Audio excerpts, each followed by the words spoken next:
السلام عليكم، مرحبا بكم في 5 ايبيزود ديال البودكاست ديالكم جي وما كان. الحلقه تكون معنا مدام وفاء المدني. مرحبا بك عبد الرزاق.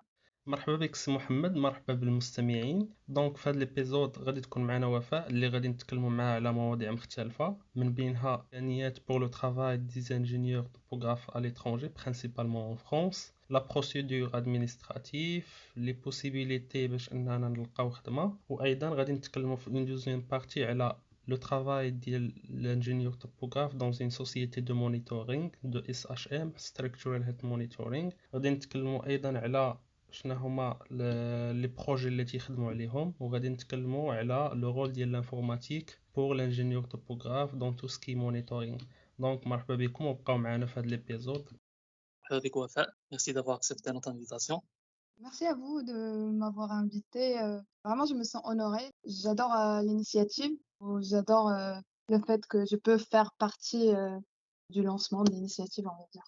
Merci beaucoup. Alors, Wafa Al-Moudni, ingénieur topographe, lauréat de 2018. Après l'IAV, tu as travaillé, je pense, pendant quelques mois au Maroc et puis tu es parti à l'étranger. Est-ce que tu peux détailler sur votre parcours? Alors, قريت في l'IAV, j'ai eu mon diplôme en 2018. En fait, avant, dans le cadre de mon PFE, j'ai bénéficié d'un échange qui était vraiment inattendu à l'ESGT. Du coup, j'ai fait un sujet de recherche sur comment on détermine la vapeur d'eau, ou bien, on va dire grossièrement, les informations sur la couche troposphérique via les signaux GNSS. Du coup, c'était un sujet de recherche. Et du coup, j'ai fait ça en 2018. Et là-bas, j'ai eu des contacts, j'ai rencontré des gens. Et j'ai commencé à considérer la possibilité de... je peux prendre mon expérience de topographe au Maroc et la rendre internationale, on va dire. Et voilà, du coup, j'ai été recrutée par Géotechnologie et j'ai travaillé 7 mois. Si vous voulez, on peut revenir sur la partie géotechnologie. Et après, je suis venue en France pour travailler en tant qu'ingénieur d'études, responsable auscultation, Excementis et Socotec Monitoring actuellement.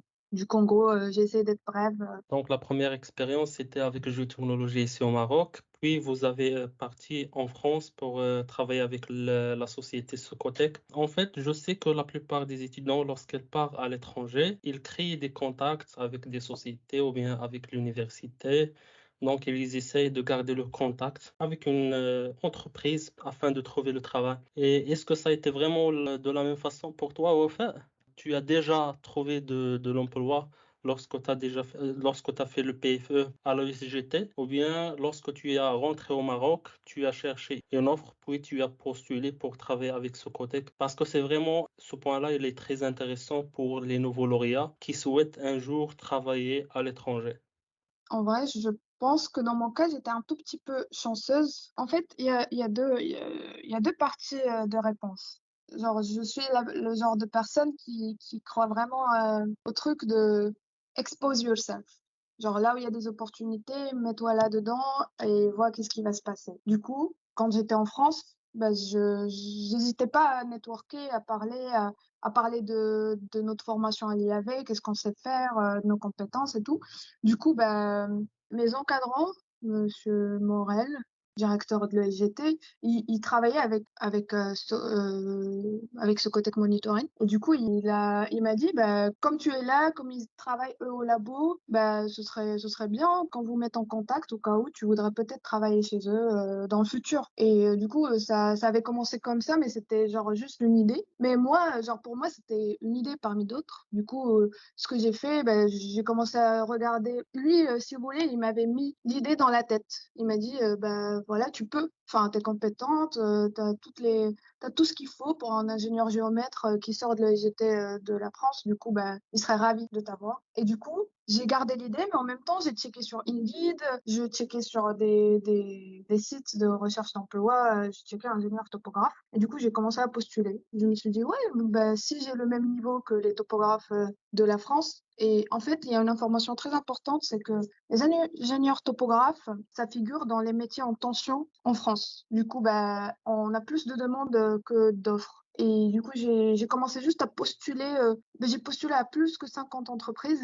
J'ai commencé à dire, ouais, je suis une jeune ingénieure topographe, j'ai fait mes études au Maroc, mais si jamais vous êtes en besoin et que vous n'arrivez pas à trouver d'ingénieur, enfin, je commençais comme ça puisque il y a toute la contrainte des papiers administratifs et tout.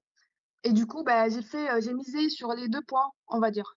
Du coup, je suis rentrée au Maroc, j'ai fini mon PFE et tout, et j'ai commencé à avoir des appels des entreprises, à passer des entretiens et tout. Mais après, ça avait marché avec Socotec Monitoring parce que, comme je le connaissais déjà, on va dire, je connaissais la boîte et j'avais des collègues qui m'ont recommandé aussi. Du coup, c'était un peu facile. Il y avait mes collègues qui étaient déjà, notamment Abslil et Hamza, qui m'ont recommandé. Du coup, ça s'est passé d'une façon plus ou moins souple avec Socotec. Mais ce que je veux dire par tout ça, c'est que si ça s'est pas bien passé avec Socotec, si j'avais pas vraiment de la chance avec Socotec, j'aurais pu trouver un autre travail dans une autre boîte parce que j'ai reçu beaucoup d'appels, beaucoup de confirmations après. Mais j'ai choisi quand même de partir à Socotec. Et du coup, s'il y a une morale de l'histoire, c'est que expose yourself, crois en toi-même, check toutes les opportunités possibles et sois gentil avec tes collègues parce qu'ils pourront te recommander dans le futur dans une boîte. Je pense que être recommandé par une personne pour une entreprise, ça facilite énormément les choses, surtout pour une entreprise qui est à l'étranger. Donc, il y a plusieurs voies.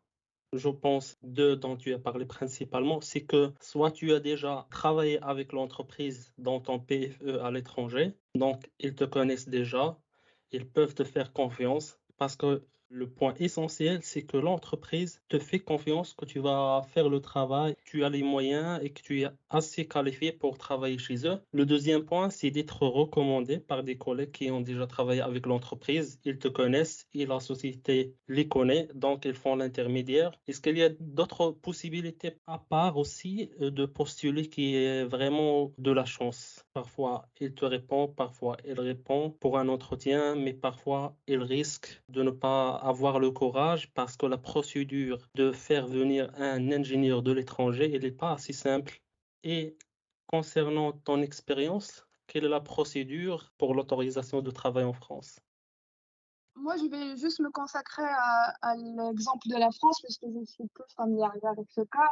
Enfin, il y a beaucoup de portes. Par exemple, je sais pas, mais par exemple, Trimble, les grandes boîtes, ils offrent tout le temps des opportunités juste sur leur site. Tu vas et tu fais opportunities et du coup, tu as des opportunités. Du coup, tu peux envoyer ton CV si tu parles très bien anglais avec un score TOEIC et tout et tu dis, je parle très bien anglais, je suis très motivée, j'ai fait ça, je sais très bien faire ça. Ils te répondent et tout. En fait, je pense que dans le futur, ça va être dur de passer par des choses sans être recommandé puisque enfin, là, tu veux partir à un restaurant, tu checkes la note sur Google parce que c'est très important de voir la note, de voir les gens qui ont déjà été familiarisés avec ce, qui ont déjà été en contact avec cette personne, qu'est-ce qu'ils en pensent. Tu vas acheter un produit sur Amazon, tu checkes les reviews. Du coup, je pense que dans le futur, ça va vraiment plus dans ce sens. Du coup, il faut tout le temps être très, très excellent, très correct, faire très bien son travail, respecter les autres, garder de relations clean avec les gens avec lesquels on travaille parce qu'on ne sait jamais. Peut-être dans le futur, ces gens vont avoir une opportunité à te proposer. Désolé, je n'ai pas vraiment d'autres pistes, a priori. Et du coup, malheureusement, il y a les papiers administratifs et les procédures. Du coup, c'est trop dur pour une entreprise. Je pense que c'est logique. Une entreprise qui ne connaît pas la personne et qui va passer des mois et des mois à construire un dossier administratif, à lui demander une autorisation de travail, à payer des sommes. Et la France, elle rend ça de plus en plus compliqué. Je sais, enfin, en vrai, je saurais pas vraiment me prononcer sur pourquoi.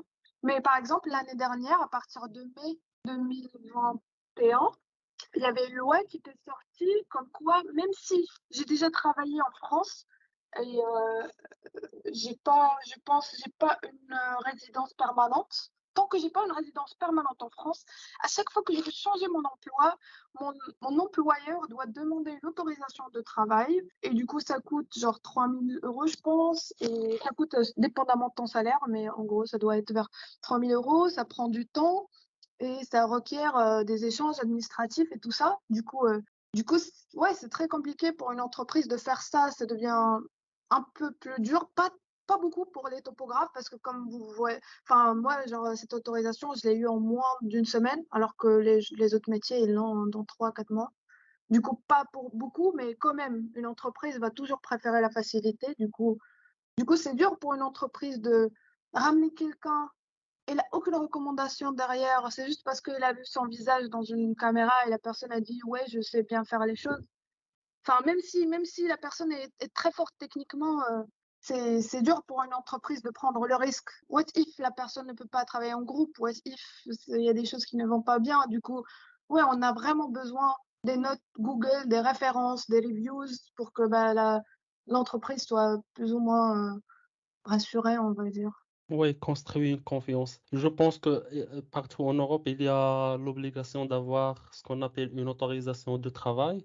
Cela, à part d'avoir un contrat avec une société, il faut que l'employeur dépose une autorisation auprès de la commune afin d'avoir une autorisation de travail ou un permis unique, par exemple en Belgique, pour que la personne étrangère vienne travailler. Je vais rebondir sur le point des reviews. Pour les produits, on peut acheter des reviews, on peut les falsifier, mais je sais pas pour les personnes ce qu'on peut faire de même. En tout cas, je pense que ça reste toujours pour pouvoir évaluer une personne. Tu ne peux faire ça que en entamant une discussion et des entretiens avec lui. Et je pense qu'un processus de recrutement très fort et un département RH très fort saura faire le job. Mais en tout cas, je pense qu'une personne qui veut partir travailler à l'étranger, elle peut travailler sur skills ديالها. Et je pense que LinkedIn est très fort dans ce sens. C'est tu partages beaucoup, tu partages ce que tu sais faire. Tu crées un portfolio. Exactement. Je pense que ça a un impact très, très, très positif et ça pourra augmenter les chances pour cette personne qui veut partir là-bas. En tout cas, je vais rebondir sur votre parcours professionnel, Wafa. Nous aimerons bien avoir quelques détails sur votre parcours, que ce soit ici au Maroc, que ce soit avec Socotec Monitoring, mais surtout avec Socotec Monitoring, le poste que vous occupiez, les tâches que vous faites, les projets sur lesquels vous travaillez, etc. En fait, désolée, je vais rebondir back sur la partie de review. Bah, en fait, sur Amazon, la personne qui donne le review, tu la connais pas. Du coup, c'est ça le problème. Du coup, tu peux pas lui faire confiance. Oui, certes. Alors que là, la personne qui te donne les reviews sur une autre personne, c'est une personne que tu connais. Du coup, tu leur fais confiance. Bon, finalement, it's bias, que ce soit tu la connais ou tu la connais pas. Si tu le connais, ça aussi c'est un problème parce que tu sais pas est-ce que cette personne est assez franc pour dire la vérité ou est-ce qu'il va pas donner un bon review parce qu'il connaît l'autre personne, parce qu'il est son ami, etc. Tu vois? Donc finalement, les deux process sont bias. C'est pas le mot bias en français. Biaisé. Biaisé, voilà. C'est biaisé. Du coup, je pense que les processus de recrutement, ils vont prendre en considération les recommandations, bien sûr, mais je pense que c'est pas le facteur qui va trancher définitivement sur le fait qu'on va retenir cette personne ou non. C'est ce que je pense à mon propre point de vue. C'est Mohamed, alors c'est vraiment le point de faire confiance avec quelqu'un, c'est très important, puisque tu ne peux pas construire une confiance à une personne juste via un entretien qui a duré 1 heure. Et parfois, la personne, elle peut être excellente en termes de tout ce qui est, par exemple, excellente dans son parcours académique, mais dans tout ce qui est communication relationnelle, tu ne connais pas. Donc, c'est pourquoi ils vont vers tout ce qui est recommandations. Est-ce que tu connais cette personne? Est-ce qu'elle peut travailler en équipe? Est-ce qu'elle ne crée pas des problèmes? Tu vois? Mais à mon point de vue, ce sont des points qui sont complémentaires. Exactement. Je rejoins parfaitement ce que tu viens de dire. De même, j'ai eu de la chance sur ce côté. Du coup, j'ai fait beaucoup de stages à Meknès l'été. Je vais citer rapidement, chez Monsieur Sader Hassan. J'ai fait atelier du foncier. J'ai fait chez Monsieur Yaqin Kamal. J'ai fait chez Topo Service. Et genre, tout ça, c'était vraiment des stages où je travaillais avec les topographes. Je faisais du travail, vrai travail. J'étais vraiment là-bas pour apprendre. Du coup, je pense que j'ai très bien appris le métier sur terrain et tout. Après, ben, j'ai fait le SGT où j'ai fait de la recherche. Du coup, c'était un peu exotique. Ça sortait carrément de ce qu'on faisait à l'IAV. Du coup, c'était vraiment un voyage, on va dire, exotique dans le métier, dans ce qu'on fait dans la topo. Et après, bah, j'ai travaillé, enfin, comme expérience professionnelle. Ma première expérience professionnelle était comme responsable technique et aussi commercial. Géotechnologies, c'est le distributeur officiel de Spectra Precision et distributeur officiel de Trimble au Sénégal, aussi de Teledyne Optech. Du coup, moi, quand j'ai fait ce métier, je me disais, c'est pas vraiment de la topo, en fait. C'est ce que tout le monde pense, c'est que bah, quand technico-commercial, c'est pas vraiment de la topo, alors que genre, moi, j'ai fait beaucoup de stages au terrain et tout, donc je sais très bien c'est quoi la topo. Et à Géotechnologie, je ne m'attendais pas à ce que je fasse la topo. Et sauf que bah, la surprise, c'est que bah, j'étais vraiment plus topo que jamais. Parce que de un, je faisais du reverse engineering de toutes les machines qu'on utilisait. Enfin, je ne faisais pas que utiliser la station. Je savais exactement depuis le vis le plus petit, il servait à quoi. Du coup, je suis devenue de plus en plus topo. Je faisais un peu de la valorisation du matériel, genre tout le matériel, je le checkais, j'écrivais des manuels. En fait, si tu fais ça et si tu appuies sur les deux boutons, en fait, si tu changes ce fichier, tu vas avoir des trucs qui vont se passer dans ton machine. Du coup, c'était vraiment technique, c'était de l'ingénierie pure et dure. Et aussi, c'était super eye-opening sur le métier parce que aussi mon métier est considéré à la veille technologique. Du coup, tous les jours, je viens, je check le site des marchés publics. Je vois c'est quoi les marchés topo qui sortent. Je lis très bien l'appel d'offres. Je lis très bien tout ce qui est technique demandé. Je me rappelle plus du terme technique. Cahier des prescriptions spéciales. Et technique, non? Oui, ça peut être le dossier technique, le dossier administratif. Du coup, le dossier technique, ouais, voilà, c'était ça, je pense. Bah, en fait, parce qu'ici en France, on les appelle un peu différemment, du coup, du coup, bah, en fait, je lisais ça très, très bien. Du coup, je savais déjà c'était qui mes prochains clients, qu'est-ce que je dois viser à vendre, du coup. Ah, il y a ce marché qui va sortir, du coup, on doit viser à vendre plutôt ce matériel que ce matériel. Du coup, je dois plus valoriser ce matériel, créer des présentations, partir voir les gens, partir à des congrès et tout pour voir qu'est-ce que les gens pensent de ça. Du coup, c'était une très, très, très belle expérience. Quand j'avais fait le poste, quand j'avais pris le poste, je pensais pas que ça allait être aussi de l'ingénierie. Moi, je suis très technique, du coup, j'adore tout ce qui est ingénierie, où je peux explorer, où je peux résoudre des problèmes, créer de la valeur. Et vraiment, ce poste il satisfaisait vraiment mes attentes, on va dire. Je pense que les gens ne savent pas que le commercial, surtout dans les domaines d'ingénierie, il fait, je pense, en parallèle ce qu'on appelle la prescription. Et pour faire la prescription, c'est comme, vous faites en fait le montage financier et technique du projet de A jusqu'à Z. Du coup, c'est vraiment, ça demande de vraies et de solides connaissances techniques pour pouvoir faire et exercer ce job de commercial dans le domaine d'ingénieur. Du coup, voilà, par rapport à mon expérience au Maroc. Du coup, voilà, je suis partie en France pour l'aventure de l'auscultation et j'ai eu de la chance aussi parce que j'étais chez Exemotis et maintenant c'est Socotec Monitoring. Quoi? Parce que Socotec Monitoring, à la base, on n'était pas très très nombreux, mais on était très efficaces. Du coup, bah, quand tu es recruté, on s'attend à ce que tu fais beaucoup, beaucoup, beaucoup de choses à la fois. Même si tu es juste ingénieur topographe, mais tu dois toucher à tout, beaucoup, beaucoup à la gestion de projet, beaucoup à tout ce qui est électronique, beaucoup à de la programmation, puisque tu débugs beaucoup de problèmes qui sont vraiment liés à des scripts qui fonctionnent pas bien, parce qu'il y a une variable, il y a un truc, il y a une date qui a été mal transcrite. Voilà, et bah, surtout, surtout la topo et aussi la data, tout ce qui est data aussi, la documentation, les rapports et tout ça. Du coup, bah, quand tu vas à Sementis, on te recrute, on te dit, ouais, t'es ingénieur d'études, il y a un topographe à Socotec, mais en vrai, tu te rends compte que bah, tu fais vraiment pas que de la topographie, mais tu fais tout. Et c'est bien parce que je pense qu'à l'IAV, on a fait une prépa. Moi, j'ai fait la PESA personnellement. Du coup, ben, on a fait de la biologie, de la géologie, on a tout fait. Et après, on a fait la deuxième année. C'était vraiment de la prépa. On a fait de l'électricité, électronique, mécanique. Du coup, on comprend les concepts techniques un peu abstraits. Et après, à l'IAV, on a fait de la gestion de projet, études de projet, marché public. Vraiment, je pense qu'on avait touché à tout.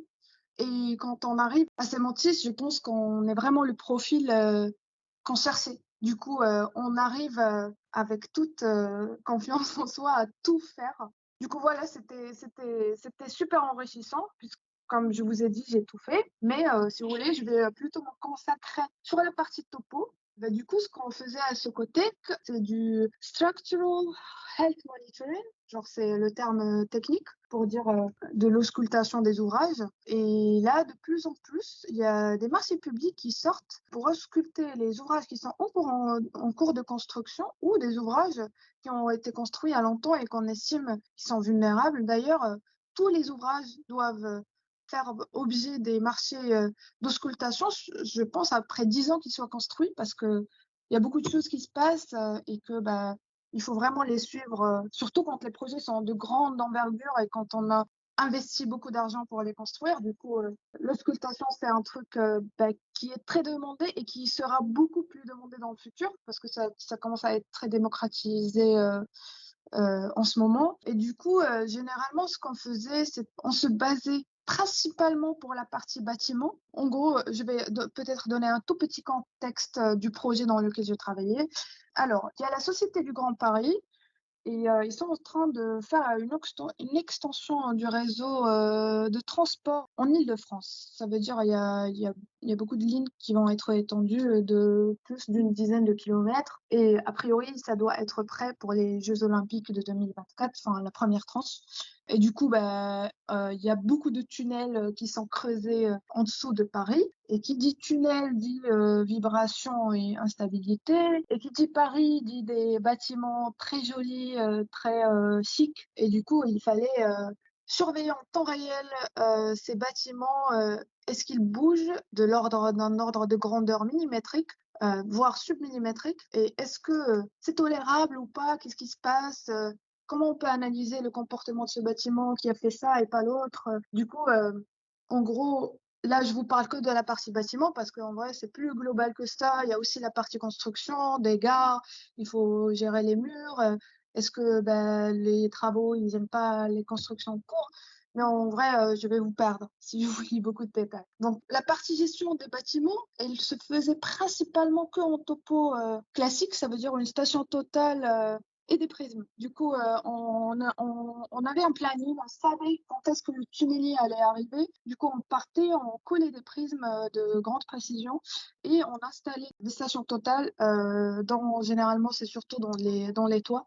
Et on surveillait les prismes en temps réel et la fréquence. On avait le dossier technique, on avait des fréquences qui nous étaient imposées et qui dépendait de l'arrivée, de la distance que nous avions par rapport au tunnelier. Et aussi de la zone, du type de sol, des études géotechniques et tout ça. Du coup, c'était vraiment très très complexe. Il y avait beaucoup de facteurs qui rentraient en jeu. Et ben, comme je vous ai dit, la partie principale, c'était de la topo. Du coup, nous, en tant qu'ingénieur topographe, on était un peu primés parce que ben, on était les gens qui géraient la partie principale des projets, généralement. On ne faisait pas vraiment les mesures nous-mêmes, bien sûr, mais il fallait gérer tout ce flux de contacter les avoisinants, savoir quand est-ce que le tunnelier va arriver, être à la veille avec le client, savoir s'il y a un problème, si c'est arrêté, quoi, quand est-ce qu'il va arriver, remodifier les rapports. Et du coup, après, on faisait l'acquisition des données, le traitement de données en temps réel, l'affichage de données et l'analyse aussi en temps réel. Du coup, tous les jours, on arrive le matin, on fait un rapport journalier de comment ça s'est comporté la nuit. Et on faisait aussi des astreintes. Ça veut dire que ben, on devait surveiller tous les jours le soir et des fois, enfin, on prenait la relève. À chaque fois, il y avait un ingénieur qui faisait ça. Genre le soir, tu jettes des coups d'œil sur comment ça se passe, comment ça se comporte, est-ce qu'il y a des problèmes. Et les week-ends aussi. Du coup, bah, c'était vraiment, j'ai jamais cru que bah, la topo, ça s'utilise d'une manière aussi exhaustive et intense. Du coup, c'était vraiment de la topo sport. On faisait beaucoup de mesures, beaucoup, et du coup, c'était bien. On voit le rôle de topographe dans tout ce qui est surveillance. Tu parlais de SHM, le Structural Health Monitoring. Au départ, on peut l'imaginer d'une façon simple, c'est que tu as des points, tu installes une station totale, tu poses des cibles dans les points que tu veux surveiller et à chaque fois, par exemple, chaque 10 minutes, la station totale fait le relevé des 10 cibles qui sont posées sur les points concernés et refait la mesure chaque 10 minutes, par exemple. Et à la fin, on crée des time series, ce sont des séries temporelles pour voir le déplacement ou bien le mouvement, pour surveiller, le vrai terme, pour surveiller le mouvement de chaque point dans le temps. C'est ça exactement, non? Sinon, je pense que le SHM, en plus de la station totale comme un capteur, il peut y avoir d'autres capteurs, par exemple, peut-être des capteurs sonores, des capteurs liés aux vibrations, des capteurs liés aux dilatations, ou bien ça concerne seulement la partie station totale, toujours restant sur ce qui concerne le topographe. Alors, tout à fait. En fait, la topo, c'est de l'auscultation topographique, ça s'appelle comme ça. Et du coup, oui, c'est plus vaste que ça. Il y a vraiment l'auscultation acoustique. Dans les spécifications, on ne devait pas dépasser les travaux de tunnelier, les travaux dans les gares ne devaient pas dépasser un seuil en décibels. Et du coup, on devait surveiller ça. Il y avait des fois des dépassements. Du coup, il fallait faire les procédures nécessaires, expliquer pourquoi ça a eu lieu. Ça, du coup, on surveillait aussi tous les jours. Il y avait aussi des vibromètres, tout à fait, qui surveillaient aussi les vibrations. C'est plutôt une grandeur physique, on va dire. Enfin, aussi on peut l'appeler distancielle. En vrai, je suis un peu perdue, mais oui, tout à fait. Il y a des vibromètres également. Il y a aussi la partie qu'on appelle instrumentation géotechnique, on va dire. Du coup, nous avions on avait des inclinomètres que on mettait aussi dans des sections de mesure renforcées, dans des sections que nous estimions très sensibles. Nous mettions généralement des inclinomètres, des extensomètres et aussi des piézomètres. Du coup, les inclinomètres, ça mesure l'inclination. Les piézomètres, ça mesure le niveau de l'eau et la pression que fait l'eau sur les ouvrages. Et l'extensomètre, ça mesure plutôt l'élongation des matériaux sous le stress. En fait, c'est vraiment une grandeur quand on sait comment le matériel dans lequel on a mis l'extensomètre, il agit. Du coup, on peut faire plus ou moins une extrapolation de comment nos travaux ils sont en train d'agir sur les structures déjà existantes. Du coup, en fait, comme je vous ai dit, il y avait tout ça, il y avait enfin une panoplie de mesures de détection, on va dire, de mouvements de différentes grandeurs. Mais la partie qui prenait, on va dire, le plus en fait, oui, genre le plus d'efforts, d'énergie et aussi la partie la plus rentable, enfin, je pense, la partie où on valorise plus notre travail et du coup, qui était la plus rentable pour l'entreprise, c'était vraiment la partie topo parce que ben, ça donnait vraiment, c'était la meilleure précision, bien sûr, et c'était, on va dire, plus intense. C'était une meilleure précision avec une grande densité, parce que au lieu, en fait, pour mettre un inclinomètre ou un extensomètre ou un piézomètre, il faut qu'on fasse des forages, il faut qu'on fasse des forages qui dépassent des fois les 40 mètres, les 50 mètres. Du coup, c'est très coûteux. Il faut avoir les arrêtés nécessaires. En gros, ouais, c'est très coûteux ça, et ça nécessite de grosses interventions pour mettre un seul instrument qui va nous donner une donnée ponctuelle sur cet endroit.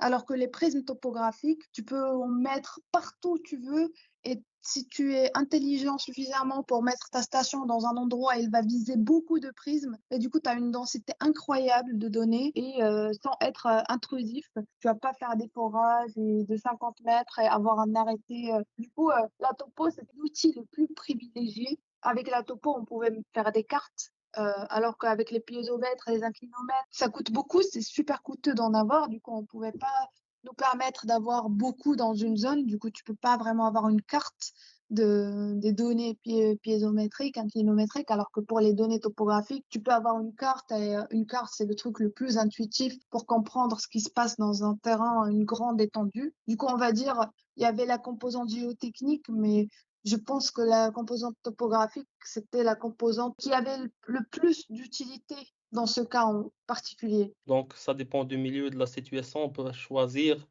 les capteurs.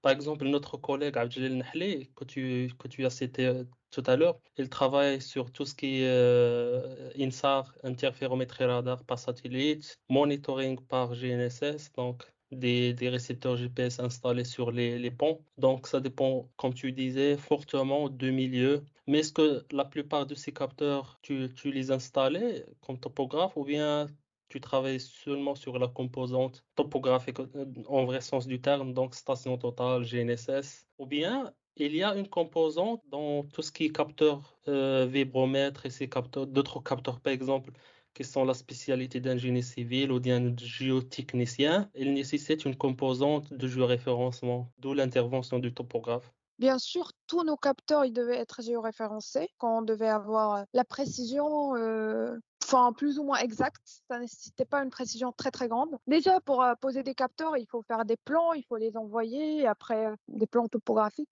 Tout ce qui était plan, même si ça concernait pas que la partie topo, c'était fait par les topographes. Et aussi, bah, on faisait nous-mêmes la partie installation de ces instruments que je t'avais dit, les inclinomètres et les extensomètres, configuration de ce matériel. Parce que bah, quand tu es ingénieur, tu vois. Et c'est, si on te montre une fois comment ça marche, tu généralement, enfin, tu n'es pas, mais tu comprends du coup. Du coup, non, en fait, la composante topographique, elle faisait partie et de la situation des instruments autres que les instruments topo. Et tout ce qui est bah, monitoring, pas que topographique, mais aussi géotechnique, comme je vous ai dit.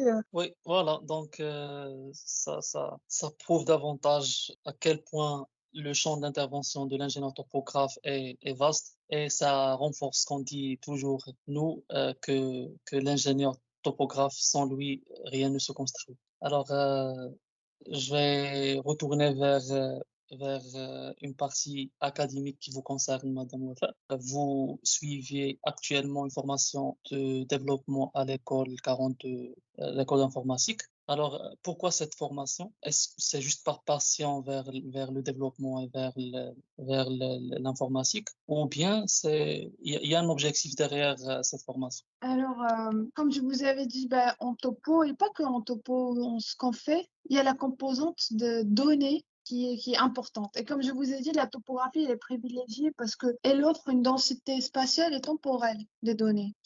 Si ma machine, elle est automatique, elle peut tourner tant que je lui fournis de l'électricité, elle peut me donner des données. Du coup, bah, j'ai un terrain, j'ai beaucoup de données, très précis. Du coup, j'ai des floats, je sais pas comment dire, des nombres réels avec des virgules millimétriques, submillimétriques. Et du coup, vous pouvez, genre un float, on a beaucoup de données et à un moment, on peut nous dire, qu'est-ce qu'on va faire avec toutes ces données si on n'est pas agile, si on ne sait pas comment les utiliser. D'après mes expériences, alors j'ai travaillé à Semantis et après à Socotec. Et après, j'ai travaillé à Bouygues, travaux publics aussi. J'étais l'ingénieur topo, chef de projet, et j'avais tout le temps besoin d'un développeur avec moi, de quelqu'un en data management, en manipulation de la donnée, on va dire. Et du coup, à un moment, j'ai commencé à me dire, oui, c'est cool ce que je fais, c'est bien, je collecte beaucoup de données, c'est vraiment précis, c'est ouf, mais il manque un truc, c'est que ben, là, il faut manipuler ça. Et pour manipuler ça, on a des PC et du coup, il faut parler avec des PC et du coup, il faut savoir programmer. Heureusement, il y a eu le confinement. Du coup, j'avais commencé à faire des premiers pas en prenant du Python et je commençais juste à faire des petits scripts par-ci, par-là. Et à un moment, je me suis dit, bah, autant faire ça à temps plein, vu que bah, on sait très bien que c'est le futur, quoi. Enfin, on a beaucoup de données, nos PC on a une capacité de stockage incroyable, une capacité d'acquisition incroyable, mais il faut faire un truc, il faut bénéficier de ça, d'où l'idée de développer. Et en vrai, genre, je suis en première année d'école, du coup, bah, je sais que c'est dur, ça prend beaucoup de temps. Mais genre, le but, c'est pas vraiment de faire le métier de programmeur, mais c'est plutôt de savoir vraiment juste comment optimiser les données, enfin avoir un peu plus de bon sens en tout ce qui est, on va dire, manipulation de la donnée. Aussi, dans le futur, il y a beaucoup d'opportunités bah, qui vont s'offrir à nous. Par exemple, tout ce qui est VR, par exemple, la réalité virtuelle. Je pense qu'il y a aussi l'aspect de comprendre ce qui se passe derrière, comment optimiser et comment plus valoriser notre métier. Justement, ouais, la composante informatique, à nos jours, elle devient de plus en plus importante dans tout ce qui est métier géo-informatique. Je ne sais pas si vous savez, First Thinking Principles. Je sais pas si Non, la moi, je notion. ne connais pas. Me neither. En fait, la notion, c'est que tous les problèmes que tu rencontres dans la vie, c'est la somme de tout petits problèmes. Du coup, si tu as la compétence de décomposer tous les problèmes en des tout petits problèmes, tu vas réussir à résoudre tous tes problèmes. Du coup, je pense que en programmation, en gros, c'est ça ce que tu apprends en fait. Tu apprends à déconstruire le problème à des niveaux très petits de sorte à ce que ça soit juste évident. Et du coup, à partir de ces niveaux les plus petits, tu commences à remonter. Mais comme je vous ai dit, j'ai fait Covadis en dessinant des points et en dessinant des points entre deux points. Entre deux points, j'augmente la résolution, je gère la taille de pixels. Je la rends toute petite, il y a beaucoup de détails techniques à l'intérieur. En gros, je dessine une ligne en fonction de ton zoom. Tu vois même pas que c'est des tout petits points, mais en fait, c'est juste des tout petits points que je dessine. Et toi, quand tu zoomes, tu dézoomes, tu check, tu fais des rotations. Tu vois les lignes, tu penses même pas que c'est juste des petits points, en fait, qui sont dessinés. Oui, enfin, je comprends parfaitement ce que vous venez de décrire. La discussion, elle est vraiment très riche avec toi, donc c'est vraiment très intéressant. Je pense que ce sera intéressant pour les personnes qui vont écouter cet épisode. Mais la question que je pense quelqu'un qui va écouter l'épisode va poser, c'est en fait la différence organisationnelle entre le métier de topographe au Maroc, puisque tu as déjà eu des stages, une expérience au Maroc, et la profession, par exemple, en France. Donc, tu penses qu'il y a une différence en termes organisationnels de la profession de topographe. Aussi, un point, c'est est-ce que tu es déjà inscrit au tableau de l'ordre? Est-ce qu'il est possible ou pas? Si tu sais, est-ce qu'il y a des conditions, par exemple, pour un ingénieur topographe de s'inscrire à un ordre des géomètres topographes, par exemple, en France?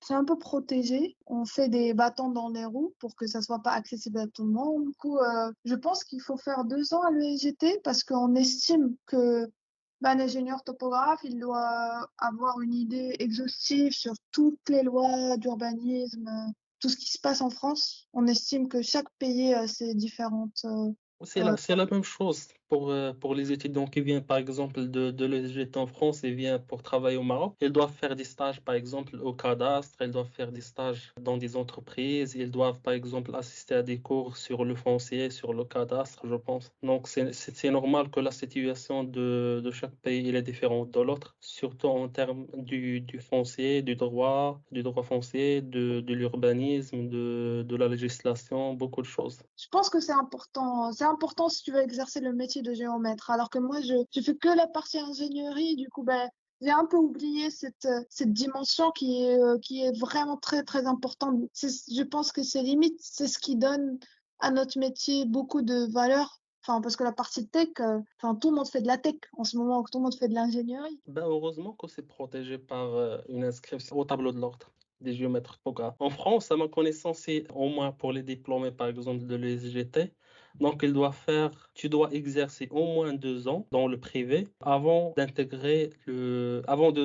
inscrit au tableau de l'ordre. Donc, je pense qu'on est arrivé à la fin de l'épisode. Le débat était très riche, très intéressant. Alors, comme d'habitude, on a un rituel podcast. Si vous avez, madame, à faire une recommandation d'un ouvrage que vous avez lu et qui t'a impressionné le plus. Ouais, je pense que je vais pas dire un truc très spécial. C'est un best-seller. Du coup, on va dire, c'est une trilogie, mais cet auteur m'im- m'impressionne beaucoup. Je l'adore. C'est Yuval Noah Harari. Du coup, j'ai lu ces 3 livres. Du coup, il y a Sapiens, il y a Homo Deus et 21 Lessons for the 21st Century. Du coup, Sapiens, ça parle un peu de notre histoire. Homo Deus, c'est une projection un peu dans le futur. Et 21 Lessons for the 21st Century, c'est le présent. C'est des choses à garder en esprit dans ces moments de problèmes desquels on souffre, a priori tout ce qui est réchauffement climatique, immigration, addiction aux réseaux sociaux, comment on donne nos données comme ça, la diminution de attention span. Merci beaucoup à la recommandation d'Yelk. Je te repasse la parole si vous avez un dernier mot. Enfin, je pense un dernier mot, ce sera un message aux gens que je connais et qui vont peut-être écouter. et je dis enfin on n'est pas tous pareils داكشي اللي أنا كيعاونني أنني نévoluer ونولي أحسن من داكشي اللي كنت ماشي هو بالضرورة داكشي اللي غادي يعاون واحد آخر مي l'expérience ديالي كتبقى personnelle دوكو إلا بغيت نقول شي حاجة غادي ننطلق من داكشي ديالي personnel كيما قلت لكم je pense que expose yourself ما تخافش et confiance en soi et je pense قول فراسك دابا زعما كنهضر مع لي جون الناس اللي طالعين peut-être كيشوفوني كوم شي واحد اللي عنده plus d'expérience ou peut-être الناس اللي كيشوفوني comme peut-être inspirant j'espère je pense que les devises اللي كنعيش بهم tous les jours c'est que believe in yourself إلا وصلتي لهادشي اللي كديري دابا غدا راه تقدري توصلي للحسن و جو بونس كو إلا ايفولويتي يمكن ب1% كتيفولوي بشي 137% في عام دوكو ديما حاول انك تحط راسك في دي سيتوياسيون اللي كيخرجوا على الكونفور ديالك و believe in yourself. Du coup, je sais pas, c'était un peu philosophique, ça sort de tout ce qui est topo, géomacan et tout, mais it was my 2 cents, on va dire. Ce message reçu. Ayez confiance en vous et voilà, sachez vos rêves. Alors, je pense وصلنا للنهاية ديال الحلقة. À la prochaine إن شاء الله. وما تنساوش كيف ديما حنا كاينين في الريزو سوسيو فيسبوك انستغرام لينكدين وكاينين في سبوتيفاي ديزر وجوجل بودكاست. وعلى بروشين إن شاء الله. باي باي وفاء باي باي عبد الرزاق باي باي. مع السلامة بسلامة. Merci, bon courage.